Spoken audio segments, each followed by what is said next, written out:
Hello everyone, कैसे हैं आप सब। आज हमारा चैप्टर कौन सा है? Third chapter. चैप्टर का नाम हीट। क्लास कौन सी? 7th class. तो हमारे इस हीट चैप्टर में हम क्या पढ़ेंगे, हम हीट से क्या समझते हैं। हीट को पढ़ते ही हमारे दिमाग में क्या आया कि गर्माहट। तो यही देखना है कि हम इस गर्माहट को कैसे नापते हैं। कोई चीज ठंडी होती है, गर्म होती है, कैसे फील करते हैं, ये सब हम इस चैप्टर में देखेंगे। तो जो हमारे वुलन क्लोथ्स होते हैं वो हमारे किससे बने होते हैं? एनिमल फाइबर से। और जो कॉटन क्लोथ्स होते हैं वो हमारे बने होते हैं प्लांट फाइबर से। ये तो हमें ऑलरेडी पता है। वहीं जो वे हम वुलन क्लोथ्स पहनते हैं, कब पहनते हैं? विंटर्स में। गर्मी में थोड़ी ना वुलन क्लोथ्स पहनोगे, सर्दियों में ही पहनोगे। तो जब ठंड होती है बाहर या ठंड होती है तब हम क्या पहनते हैं? Woollen clothes. वुलन क्लोथ्स क्यों पहने जाते हैं ठंड में? क्योंकि वो गर्म रखते हैं, हमें वार्म रखते हैं। और जो लाइट कलर की क्लोथ्स होते हैं, हल्के रंग के क्लोथ्स, जैसे कॉटन के क्लोथ्स हैं, कब पहने जाते हैं? जब गर्मियों में। अब गर्मियों में हम ब्लैक शर्ट पहनते हैं, ज्यादा गर्मी लगती है, तो इसीलिए क्या व्हाइट शर्ट या ठंडे कलर्स, लाइट कलर्ड कलर्स पहने जाते हैं, ताकि वो क्या देंगे? हमें कूलनेस की फीलिंग देंगे। You might have wondered why particular types of cloth are suitable for a particular season. आपने कई बार सोचा होगा ना कि हम क्यों ऐसे कपड़े ऐसे सीजन में क्यों पहनते हैं। तो यही सब हम देखेंगे। इन विंटर, विंटर के अंदर हमें क्या ठंड महसूस होती है? हमारे घरों में भी जैसे ही हम धूप में आए तो हमें वार्म फील होती है। ऐसे ही समर में हमें क्या फील होता है? You feel hot even inside the house. हमें घर के अंदर भी क्या गर्मी महसूस होती है। How do we know whether an object is hot और कोल्ड? कैसे पता लगता है कि कोई ऑब्जेक्ट क्या है, गर्म है या ठंडा है? तो ये हम इस चैप्टर में फाउंड आउट करेंगे कि एक ऑब्जेक्ट क्या है, हॉट है या कोल्ड है।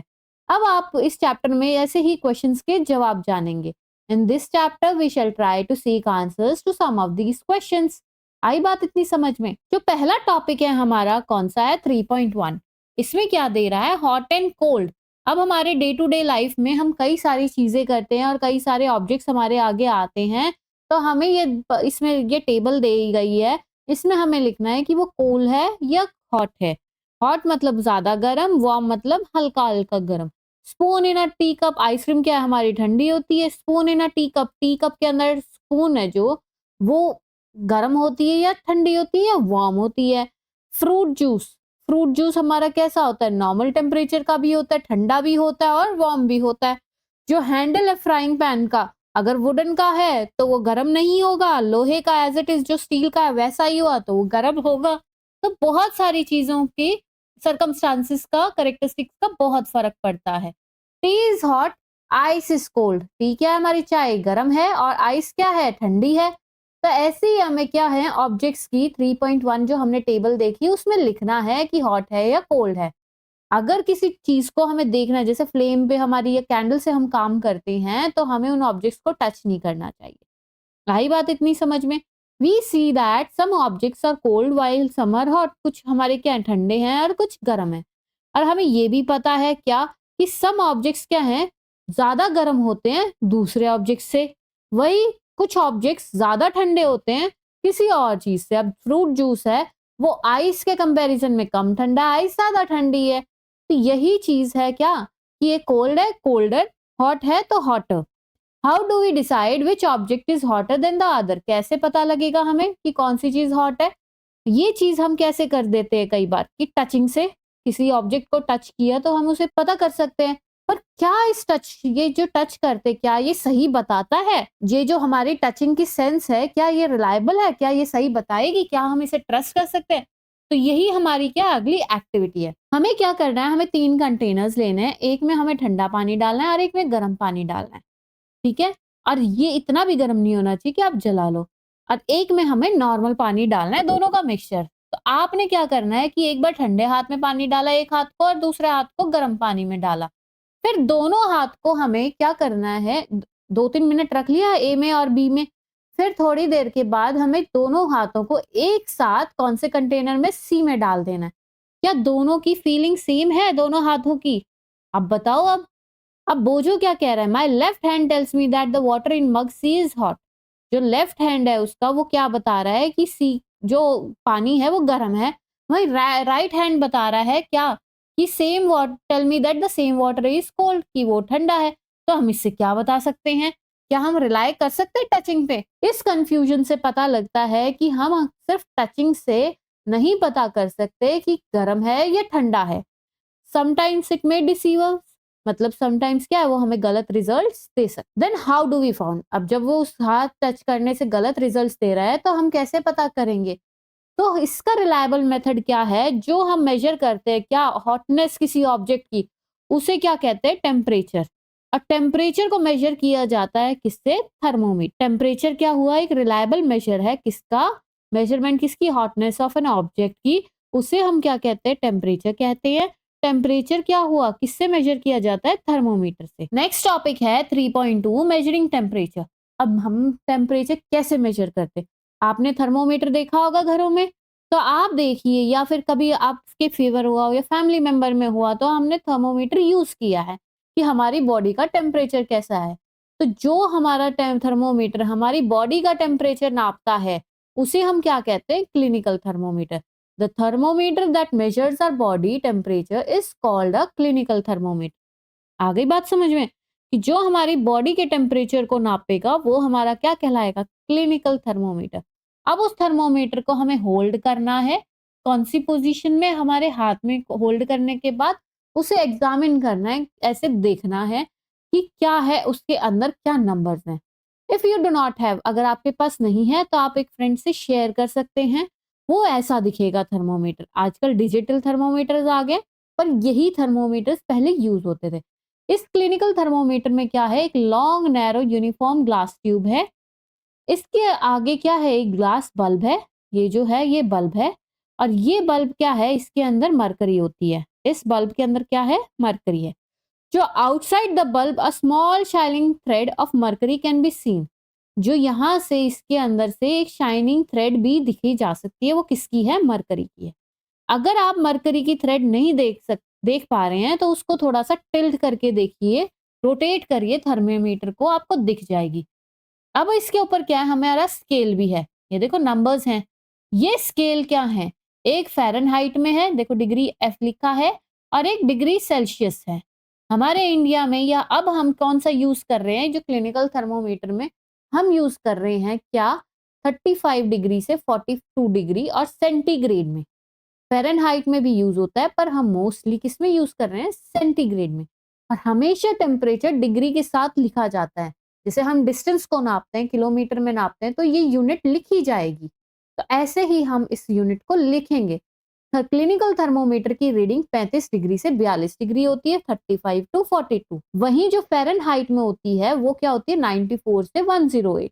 Reading a thermometer. अब आप इसे कैसे पढ़ोगे? ये सवाल भी आया, कैसे पढ़ोगे? तो आप देखोगे कि इन टेम्परेचर के अंदर जो टेम्परेचर है उनके अंदर छोटी-छोटी लाइन्स भी हैं। ये क्या बताती हैं? इनके डिविजन्स बताती हैं। डिविजन्स क्या करते हैं? जो मार्क्स हैं, वो डिवीजन एक सिंगल डिवीजन। अब उस सिंगल डिवीजन को हम कैसे बताएँगे? जो 2 के बीच में 5 हैं, तो हम एक डिवीजन को कैसे नापेंगे? 1/5 मतलब 0.2 डिग्री सेंटीग्रेड। इसकी वैल्यू कितनी आई? 0.2 डिग्री सेंटीग्रेड। थर्मोमीटर को यूज करने से पहले या उसके बाद एंटीसेप्टिक सॉल्यूशन से धोना चाहिए। यूज करने से पहले भी, यूज करने के बाद भी। उसे प्यार से उसको फर्मली हैंडल करना चाहिए। उसको थोड़े से ही जर्क्स मतलब झिड़कना चाहिए। ऐसा भी नहीं क्यों देना चाहिए? ताकि मरकरी का लेवल डाउन हो जाए, कि उसका लेवल कहाँ तक आ जाए? 35 डिग्री के नीचे आ जाए। अब उस बल्ब को हमें कहाँ रखना है? थर्मोमीटर को हमारे टंग के नीचे रखना है। 1 मिनट तक उसको होल्ड करके रखना है, और फिर हमारी बॉडी का टेम्परेचर नोट डाउन करना है। ये अब क्या होगा? आपकी बॉडी का टेम्परेचर होगा। जो उसमें रीडिंग आएगी वो हमारी क्या हुई? हमारी बॉडी का टेम्परेचर बताएगी। जो टेम्परेचर हम लोग लिखेंगे उसका, या हम पता करेंगे, वो हमेशा सेंटीग्रेड में है। मतलब उसकी यूनिट हमेशा लिखी जाएगी। आप फ़ारेनहाइट में बता रहे हैं तो फ़ारेनहाइट, या डिग्री सेल्सियस में बता रहे हैं तो डिग्री। तो नॉर्मल टेम्परेचर हमारा क्या होता है बॉडी का? 37 डिग्री सेंटीग्रेड। ये हमारा टेम्परेचर क्या हुआ? ये यूनिट के साथ ही नोट किया गया। पहले measured her body temperature, she got worried as it was not exactly 37 degree Celsius. अब किसी का बॉडी का हमारा 36 भी आ सकता है, 38 भी आ सकता है, कईयों का क्या बोलते हैं 37 पॉइंट समथिंग भी आ सकता है। तो ये हमारा क्या है? ये हमारा हेल्दी जो पीपल हैं उनके टेम्परेचर का एवरेज है। मतलब नॉर्मल एक बॉडी टेम्परेचर बता दिया 37 डिग्री सेंटीग्रेड होता है, जिससे हम कंपेयर करेंगे। ऐसा नहीं है कि अगर आपका थोड़ा ज़्यादा कम आ रहा है तो आपकी कोई दिक्कत है, क्योंकि हम ये एवरेज लेते हैं टेम्परेचर को। तो ऊपर हमारा क्या दिया है कि प्रिकॉशंस हमें क्या लेने हैं, कभी भी हम नापते हैं क्लिनिकल थर्मोमीटर को या यूज़ करने से पहले, कि हमें थर्मोमीटर को पहले भी वॉश करना है और यूज़ करने के बाद भी एक एंटीसेप्टिक सॉल्यूशन से वॉश करना है। अब इसका मर्करी लेवल किसके नीचे होना चाहिए? 35 डिग्री से नीचे होना चाहिए। थर्मोमीटर को पढ़ने से कब पढ़ना चाहिए? जब वो कैसे पढ़ सकते हैं? आँखों के सामने रख के। जैसे आँखों के बिल्कुल सामने रख के उसकी रीडिंग को हम नोट करेंगे। Handle the thermometer with care, care से उसको संभाल के रखना है। अगर वो किसी हार्ड ऑब्जेक्ट से टच हो जाएगा तो वो टूट सकता है, क्योंकि काँच का होता है। अब होल्ड करना है थर्मोमीटर को। Don't hold the thermometer by the bulb while reading it. अब जब पढ़ते हैं तो उस बल्ब को नहीं छूना है, जो आगे मरकरी का बल्ब है उसे नहीं छू के करना। उसको बिना छुए हमें क्या करना है? रीडिंग को नोट डाउन करना है। तो ये इतना था। आगे क्या दे रहा है कि 3.3 एक्टिविटी देता है। इसमें क्या है कि मेजर द बॉडी टेम्परेचर, 10 दोस्तों का आपको बॉडी टेम्परेचर लिखना है। इसमें के अंदर नाम लिखा और टेम्परेचर लिखना है। अब आपको रिकॉर्ड करके इसमें देखना है कि किसी का वहाँ क्या आएगा, थोड़ा-सा ज़्यादा आ सकता है, थोड़ा कम आ सकता है, 37 डिग्री से। तो आपको परेशान नहीं होना है। ये एक नॉर्मल टेम्परेचर है और ये क्या है? एवरेज बॉडी टेम्परेचर है, लिया गया है large number of healthy persons का। यही बताया मैंने। क्लिनिकल थर्मोमीटर डिजाइन किया गया है बॉडी टेम्परेचर को नापने के लिए। अगर टेम्परेचर ह्यूमन का नॉर्मली क्या है? The temperature of human body normally goes doesn't go below 35 degree और अबव 42 डिग्री। ना ही हमारा क्या टेम्परेचर 35 से नीचे जाता है, ना 42 से ऊपर जाता है। इसीलिए हमारा थर्मोमीटर की रेंज क्या है? 35 से 42 डिग्री है। आई बात इतनी समझ में? बोझो बोझो क्या कह रहा है? He wanted to measure the temperature of hot milk. अब गर्म दूध का वो टेम्परेचर नापना चाहता है, पर वो क्लिनिकल थर्मोमीटर के यूज से तो पहले उसे रोक देती है। तो क्लिनिकल थर्मोमीटर को नहीं यूज किया जाता किसी और चीज के लिए, सिर्फ वो बॉडी टेम्परेचर्स के लिए ही बनाए गए हैं। अगर इनको हम सन के अंदर या फ्लेम के अंदर लेके जाएंगे तो क्या पता ये टूट जाए। तो इनके लिए क्या बना है? इनके लिए भी इनको टेम्परेचर अगर हमें नापना है किसी गर्म चीज का, पानी का ही बॉइलिंग टेम्परेचर नापना है या दूध का नापना है, तो कैसे फाइंड आउट करेंगे? इसके लिए अलग थर्मोमीटर हैं, जिन्हें हम कहते हैं लेबोरेटरी थर्मोमीटर, जो लैब्स में भी मिलते हैं, मार्केट्स में भी मिलते हैं, कहीं भी मिल जाएंगे। इस पर्पज के लिए हमारे ये थर्मोमीटर्स होते हैं। टीचर हमें दिखा देगी लैब्स के अंदर भी। अगर आपके पास नहीं है तो वो टीचर से पूछो, वो दिखाएंगी। और अगर नहीं दिखाती हैं तो आप खुद भी आप मैम से बोल सकते हैं कि मैम हमें देखना है। Different types of thermometers are used for different purposes. अलग-अलग थर्मोमीटर्स अलग-अलग पर्पस के लिए यूज होते हैं। जैसे मैक्सिमम मिनिमम टेम्परेचर्स वेदर्स के अंदर, तो उस थर्मोमीटर को हम क्या बोलेंगे? मैक्सिमम मिनिमम थर्मोमीटर बोलेंगे। Look at it carefully, note the highest and the lowest temperature range. अब इस ये जो टेम्परे है थर्मोमीटर, मैं छोटा करके दिखाती हूँ, ये ऐसा दिखता है। अब ये जो है थर्मोमीटर, इसे हम लैब थर्मोमीटर कहते हैं। इसकी रेंज क्या है? -10 degree centigrade to 110 degree centigrade. अब इसके अंदर डिविजन्स देखोगे, एक के अंदर 10 डिविजन्स है, मतलब 0.1 डिग्री सेल्सियस का हो गया। तो हमें इसको पढ़ना आसान हो जाएगा। ठीक है, तो अब हम ये यूज करना सीखेंगे कि इसको हम यूज कैसे कर सकते हैं अगली एक्टिविटी से। हमने एक क्या लिया? टैप वाटर लिया या मग में लिया और उसको थर्मोमीटर को डिप कर दिया, इमर्ज कर दिया उस बल्ब को। जो ये बल्ब है इसे इमर्ज किया, इसे टच नहीं कराना किसी भी, ना साइड से ना वो, सिर्फ पकड़ के रखना है सीधा का सीधा।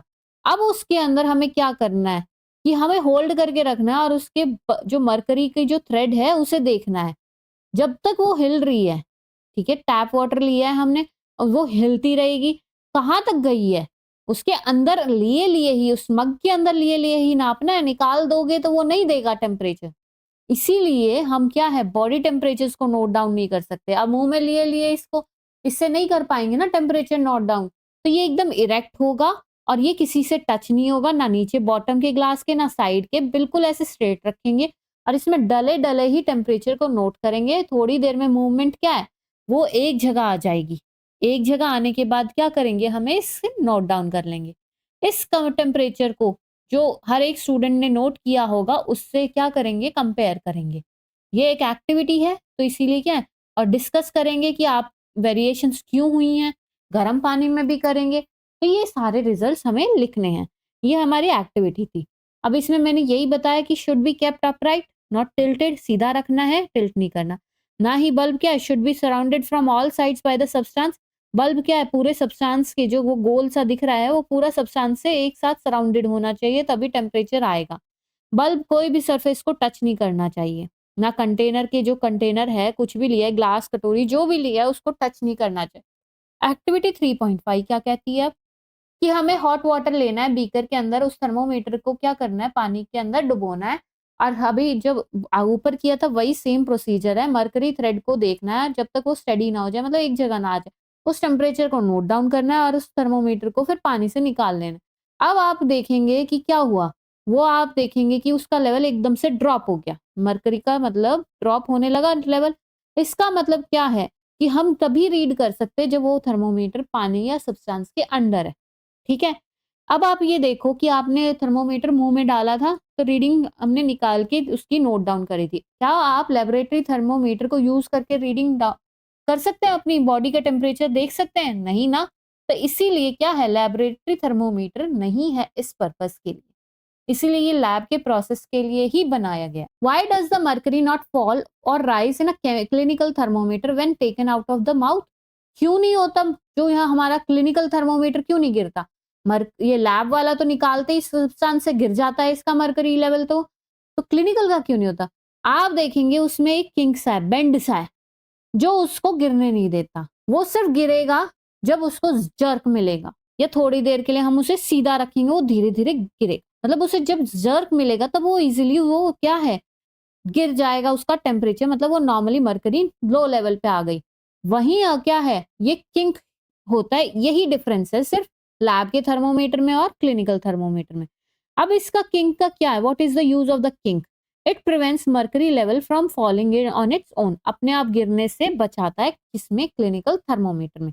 आ गई इतनी बात समझ में, यही तो बताया। अब क्या हुआ, अब तो आजकल क्या है, मरकरी क्या है, टॉक्सिक सब्सटेंस हो गया, केमिकल हो गया, तो इसीलिए क्या हुआ कि टूट जाते थे, तो ये मरकरी क्या हुआ, टॉक्सिक सब्सटेंस टूटने के बाद ये हमारे हमारे लिए भी हार्मफुल, अर्थ के लिए भी।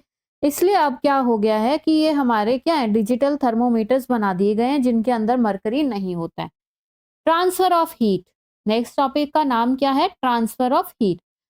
अब आपने फ्राइंग पैन को देखा होगा, कि उसे फ्लेम पे रखा तो वो क्या हो जाता है, गर्म हो जाता है।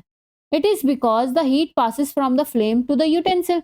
जो हीट हमने नीचे से इसको दी, वो यूटेंसिल तक जा रही है, इसलिए वो गर्म हो गया। When the pan is remove from fire, fire से हटाया है, वो धीरे धीरे क्या हुआ, ठंडा हो गया। अब वो ठंडा क्यों हो गया? ठंडा इसलिए हो गया कि हीट कहाँ ट्रांसफर हो गई, वो पैन से सराउंडिंग में आपके आसपास ट्रांसफर हो गई। तो आप ये बता सकते हैं कि हीट क्या है, फ्लो होगी एक हॉटर ऑब्जेक्ट से कोल्डर ऑब्जेक्ट की तरफ। अब फ्लेम दे रही थी गर्माहट, तो वो ये इसको गर्म कर रही थी। ये क्या था, ठंडा था, इसको गर्म कर दिया।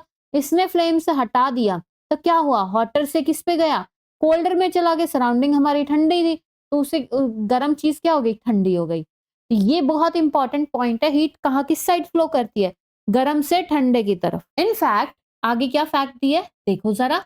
In fact, in all cases that heat flows from a hotter object to a colder object.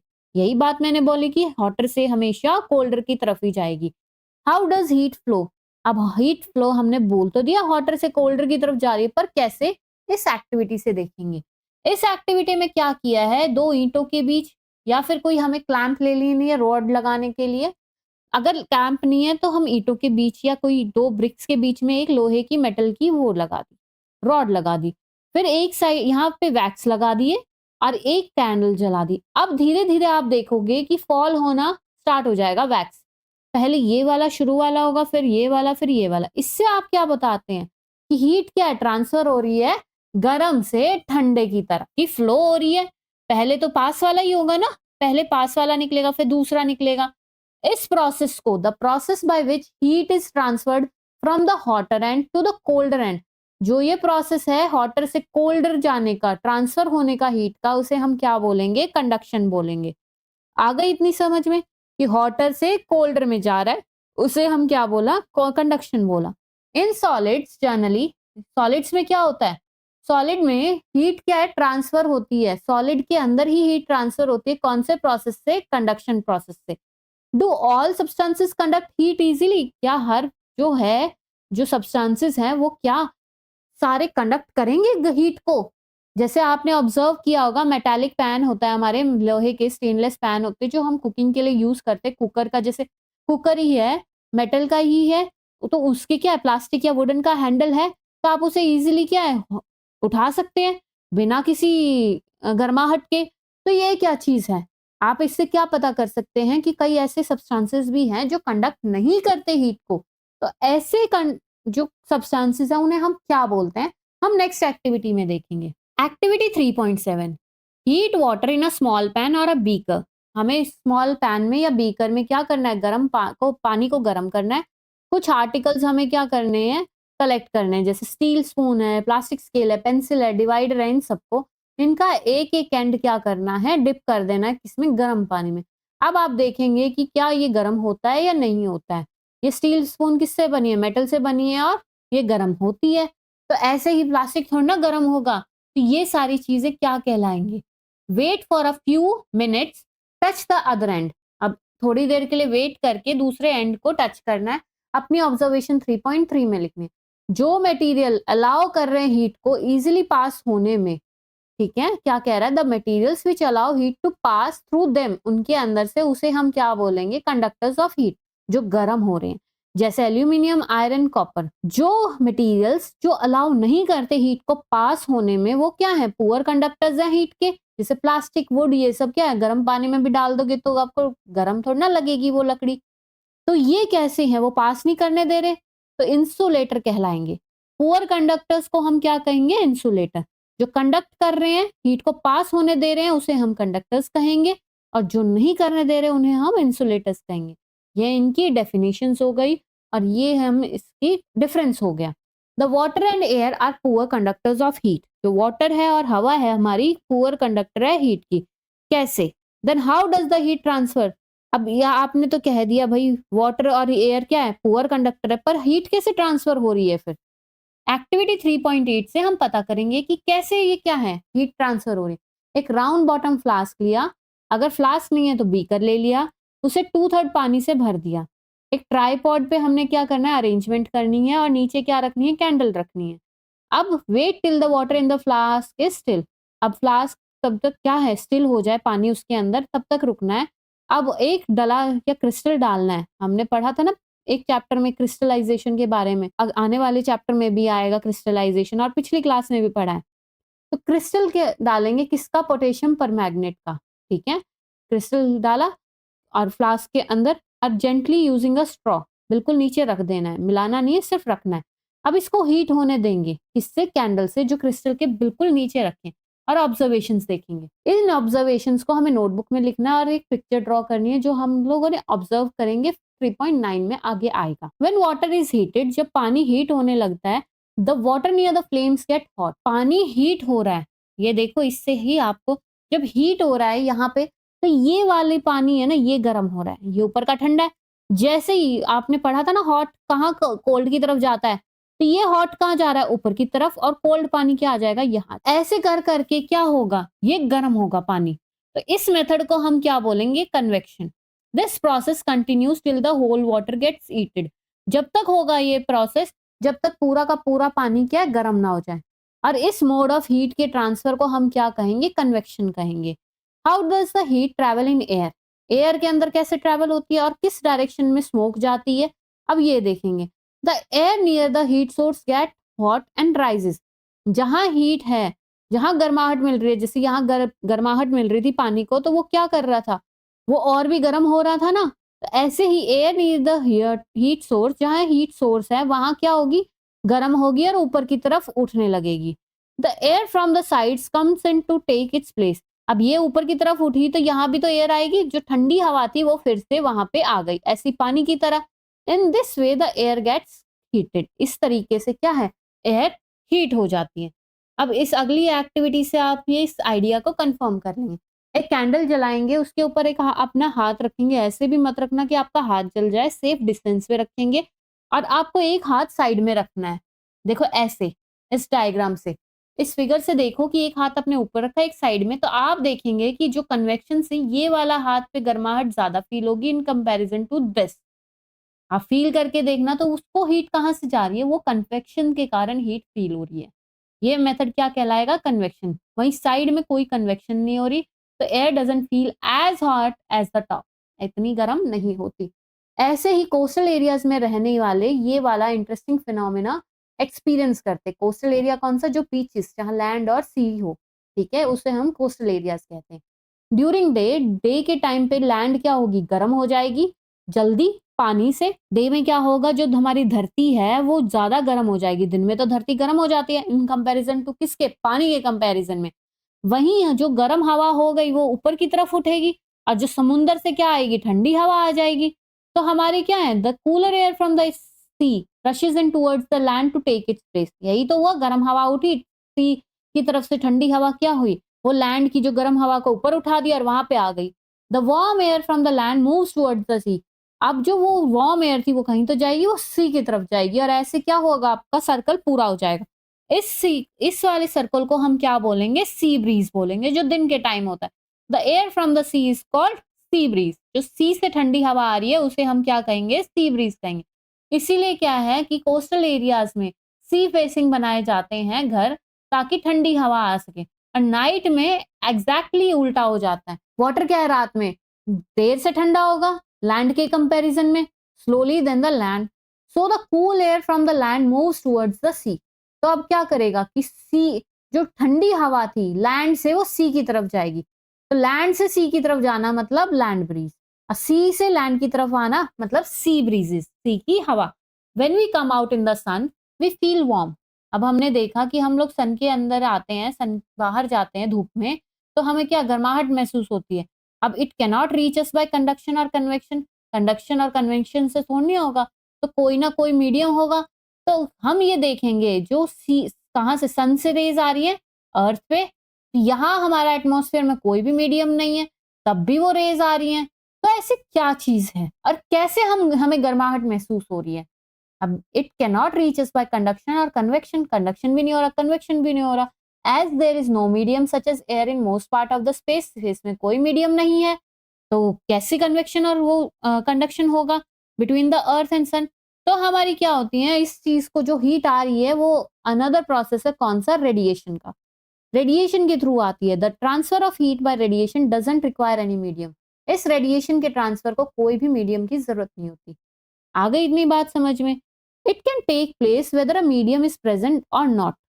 अब ये कब हो सकता है कि मीडियम की जरूरत नहीं है, इसे हो भी सकता है, नहीं भी हो सकता। अब अर्थ के अंदर आने के बाद रेडिएशन को मीडियम मिल जाता है एयर का, पर बाहर तो नहीं था। तो इसीलिए हमारी क्या है, हमारे तक ये डायरेक्ट हमारी रेज आ जाती है। रेज से आप याद कर सकते हो कि रेडिएशन, ये प्रोसेस क्या कहलाएगा, radiation. When we sit in front of a room heater के पास बैठते हैं, तब भी हमें हीट इसी प्रोसेस से मिलती है, वो रेडिएशन करता है। A hot utensil kept away from the flame cools down. कैसे कूल डाउन हो जाता है, वो ट्रांसफर कर देता है हीट को, किसके थ्रू, रेडिएशन के through. Our body too gives heat to the surrounding and receives heat from it by radiation. हमारी बॉडी भी सराउंडिंग में रेडिएशन के थ्रू हीट देती है, ऐसे ही रिसीव करती है हीट को रेडिएशन के थ्रू। जो हॉट बॉडीज हैं वो सारी की सारी रेडिएट करेंगी क्या, हीट को, गर्माहट को रेडिएट करती हैं सारी हॉट बॉडीज।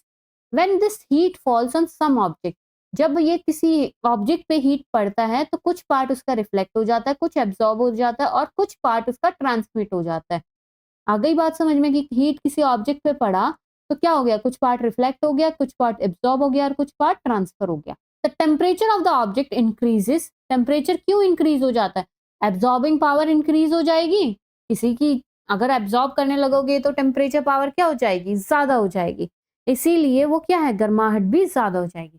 नेक्स्ट देखो, why are you advise to use an umbrella when you go out in the सन।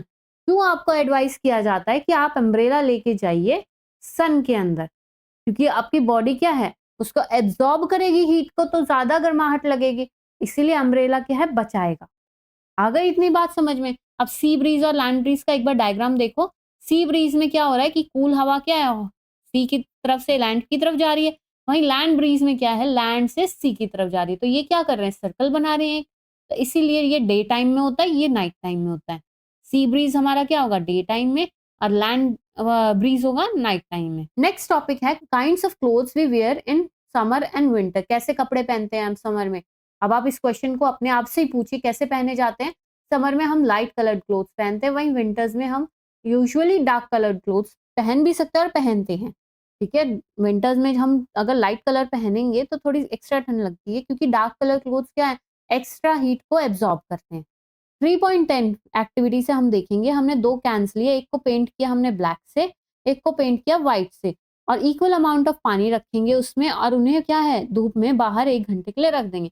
अब उनके टेम्परेचर्स हम नोट डाउन करेंगे दोनों कैंस के। क्या उनके टेम्परेचर डिफरेंट है दोनों कैंस के, कैसे डिफरेंट है, in which can is the water warmer, इन दोनों कैंस में से किसमें पानी गर्म है। You can feel the difference even by touching the water in the 2 cans. हम इजीली पता कर सकते हैं किसमें ज्यादा गर्म है और किसमें नहीं। तो आप इजीली पता कर सकते हैं कि ब्लैक में क्या एब्जॉर्बिंग पावर ज्यादा थी, तो ये ज्यादा इसके कंपैरिजन में गर्म होगा। इजीली हाथ से फील कर सकते हैं। एक्टिविटी 3.11, 3.11 क्या कहती है, जैसे हमने इसमें 2 cans use in activity 3.10 with the same amount of hot water at the same temperature. अब हमने क्या करना है, सेम टेम्परेचर मतलब 60 डिग्री का ही गर्म पानी इसमें दोनों में डालना है, और इन कैंस को हमने अंदर रूम के अंदर रखना है जहां धूप ना हो, शेड के अंदर रखना है, और इनका टेम्परेचर 10-15 मिनट के बाद देखना है। Does the temperature of water in both the cans fall by the same amount. क्या इनका टेम्परेचर 10-15 मिनट के बाद डाउन हो आ गया 60 डिग्री से, क्या सेम टाइमिंग में या सेम अमाउंट में ही कम हुआ है। तो आपको पता लगेगा कि हमारा क्या टेम्परेचर, ब्लैक वाले का क्या होगा, जल्दी नहीं आएगा, व्हाइट वाले का जल्दी आ जाएगा, क्योंकि वो क्या है, रेडिएशन जल्दी रेडिएट ट्रांसमिट करता है। Do this activities suggest to you the reason why it is more comfortable. अब इन एक्टिविटीज से आपको पता लग गया कि गर्मियों में हमें लाइट कलर क्लोथ्स क्यों पहनने चाहिए और वुलन क्लोथ्स क्यों पहनने चाहिए, मतलब डार्क कलर क्लोथ्स विंटर्स में क्यों पहनने चाहिए। डार्क सरफेसेस क्या करते हैं, एब्जॉर्ब करते हैं ज्यादा गर्माहट को, and we feel comfortable with dark coloured clothes in the winter. Absorb ज्यादा हीट करेंगे तो हम विंटर में बहुत कंफर्टेबल होते हैं। वहीं लाइट कलर क्लोथ्स क्या है, रिफ्लेक्ट कर देते हैं, जितनी जो भी हीट हमारे तक आती है जो उन्हें रिफ्लेक्ट कर देगी, तो इससे क्या है, हम कंफर्टेबल हो जाएंगे उन लाइट कलर क्लोथ्स को पहनने के लिए। किसमें, समर में, क्योंकि समझ में क्या होती है, गर्मियां होती हैं, इसीलिए हम समझ में लाइट कलर क्लोथ्स पहनते हैं और ठंड में हम डार्क कलर क्लोथ्स पहनते हैं। Next is woollen clothes keep us warm in winter. Woollen clothes कैसे हमें गर्म रखते हैं, हमें हमें ठंड में वुलन क्लोथ्स ही पहनते हैं, तो वो कैसे रखते हैं। In the winter we use woollen clothes. Woollen clothes हम ठंड में यूज करते हैं, गर्मियों में तो नहीं यूज कर सकते। वूल क्या है, वूल एक पुअर कंडक्टर है हीट का, और पुअर कंडक्टर्स को हम क्या कहते हैं, इंसुलेटर्स कहते हैं। अब वूल के अंदर एयर ट्रैप होती है, जो वूल के फाइबर्स है उनके अंदर एयर ट्रैप होती है। वो एयर क्या करेगी, हमारी बॉडी के अंदर से और सराउंडिंग के अंदर से हीट के ट्रांसफर को रोक देगी। ठीक है, वूल के फाइबर्स में क्या है, एयर ट्रैप है। This air prevents the flow of heat from our body to the cold surrounding. इसीलिए हमें क्या फील होता है, वार्म फील होता है। Suppose you are given in the choice in winter of using either 1 thick blanket और 2 thin blanket. अब आपको चॉइस दे दी गई कि 1 ब्लैंकेट है ठंड में यूज करने को, या 2 ज्वाइन करके उनको यूज करना है, तो आप कौन सा यूज करेंगे और क्यों यूज करेंगे। Remember that there would be a layer of air in between the blankets. अब यहाँ पे क्या होगी, दो में एक लेयर होगी एयर की, जो कि आपको सर्दी से बचाने के लिए ज्यादा इंपॉर्टेंट हो जाएगी, मतलब उसमें इजीली आप इसके कंपैरिजन में बचेंगे। तो ये था हमारा चैप्टर बच्चों, बहुत ही इजी था। हीट का आपका बॉडी टेम्परेचर कितना होता है, 37 डिग्री सेंटीग्रेड। आई बात इतनी समझ में। ये हमारे कीवर्ड्स हैं, land breeze, sea breeze, temperature, thermometer, radiation से बहुत ही इजी हैं। आपको मैंने समझाई दी है, कोई भी डाउट हो आप कमेंट सेक्शन में पूछ सकते हैं। अब हम देखेंगे हमारी समरी। समरी क्या कहती है, आर सेंस, जो हमारी टच की सेंस थी वो रिलायबल नहीं है ना, कि हम हॉटनेस की डिग्री कितना है हॉट ये बता सके। कई बार हमें ठंडा भी लग सकता है, वो एक्टिविटी की थी ना। टेम्परेचर क्या एक मेजर है किसका, डिग्री ऑफ हॉटनेस का, कितना गर्म है उस ऑब्जेक्ट, वो जानने का क्या है, टेम्परेचर एक मेजरमेंट है। थर्मोमीटर क्यों यूज किया जाता है, उस टेम्परेचर को मेजर करने के लिए यूज किया जाता है।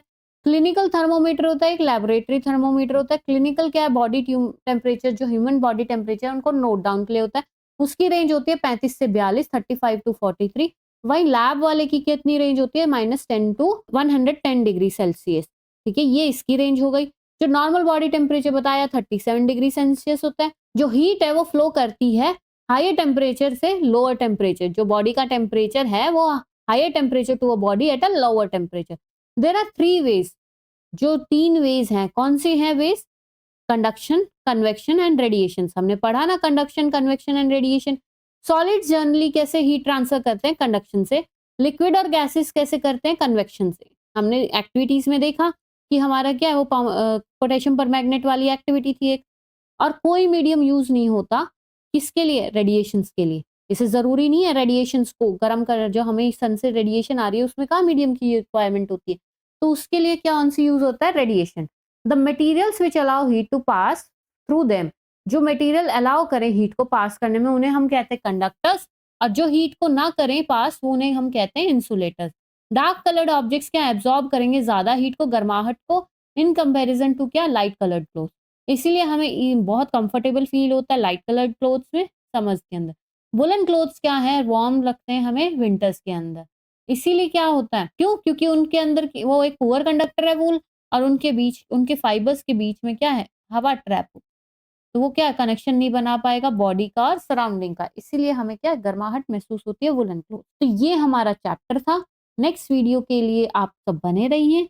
लाइक कर दीजिए, शेयर कर दीजिए, सब्सक्राइब कर दीजिए। अगर आपको अच्छी लगी है, आपको समझ में आया है, तो आप आगे शेयर जरूर करिए, किसी और की भी हेल्प हो जाएगी। आपका कुछ भी नहीं जा रहा है, बस एक क्लिक ही करना है और सब्सक्राइब कर दीजिए, नेक्स्ट वीडियो का पता लग जाए। Thank you so much class.